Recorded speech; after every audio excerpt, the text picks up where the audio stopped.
देखिए, केवल पैसे से ही आदमी धनवान नहीं बनता।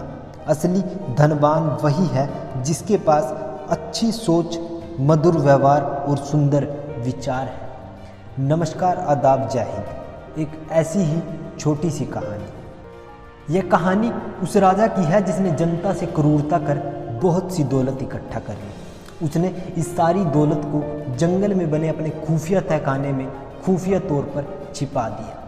इस खजाने की सिर्फ 2 ही चाबियां थी, एक चाबी राजा के पास और दूसरी चाबी उसके एक खास मंत्री के पास। इन दोनों के अलावा इस खजाने का राज किसी को मालूम न था। एक दिन राजा बिना किसी को बताए अपना खजाना देखने के लिए अकेला ही निकल पड़ा। उसने तहखाने का दरवाज़ा खोला और अंदर दाखिल हो गया और अपने विशालकाय खजाने को देखकर मन ही मन खुश होने लगा। लेकिन इन सब बातों के बीच नीति भी कहीं न कहीं अपना काम करने में लगी थी। उसी समय उसका वो मंत्री उस इलाके से गुजरा। उसने देखा कि तहखाने का दरवाज़ा खुला है। वो हैरान हो गया। उसने सोचा कि कहीं कल रात को जब वो खजाना देखने आया तो शायद उसी से वो तहखाने का दरवाज़ा खुला रह गया। वो जल्दी से जल्दी तहखाने के दरवाजे के पास पहुंचा और उसे बंद कर तुरंत राजमहल निकल पड़ा।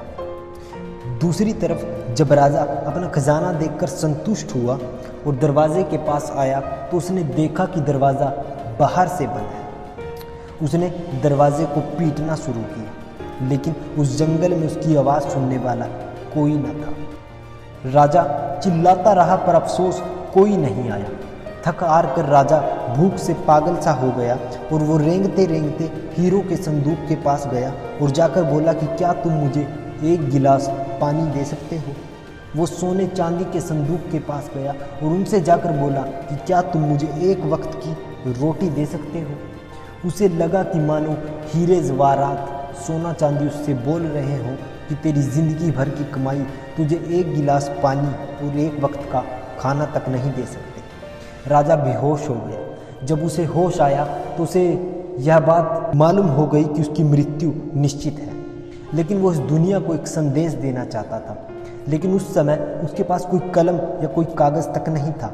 उसने पत्थर से अपनी उंगली को फोड़ा और दीवार पर कुछ लिख दिया। दूसरी तरफ मंत्री और पूरी सेना लापता राजा को ढूंढने में लग रहे थे। जब कई दिनों तक राजा नहीं मिला तो मंत्री ने सोचा कि क्यों ना एक बार राजा के खजाने को देख लिया जाए। जब वो वहाँ पहुँचा तो उसने देखा कि राजा का मृत शरीर सोने चांदी के ऊपर पड़ा है और राजा ने दीवार पर लिख रखा है कि उसकी ज़िंदगी भर की कमाई उसे एक वक्त की रोटी और एक गिलास पानी तक नहीं दे सकी। देखिए, कहानी तो बड़ी छोटी सी है, लेकिन इस कहानी से हमें 2 बातों के बारे में पता चलता है। पहली बात यह है कि किसी भी काम को करने से पहले सोचें, विश्लेषण करें और फिर उस पर काम करें। अगर मंत्री उस समय तहखाने का दरवाज़ा बंद करने से पहले एक बार तहखाने के अंदर चला जाता तो राजा की जान बच जाती। दूसरी बात यह है कि जब राजा ने क्रूरता कर जनता से सारा धन छीन लिया तो नीति ने भी अपना काम किया और जैसे के साथ तैसा हुआ। मिलते हैं इसी तरह की किसी दूसरी कहानी में। तब तक के लिए जय हिंद।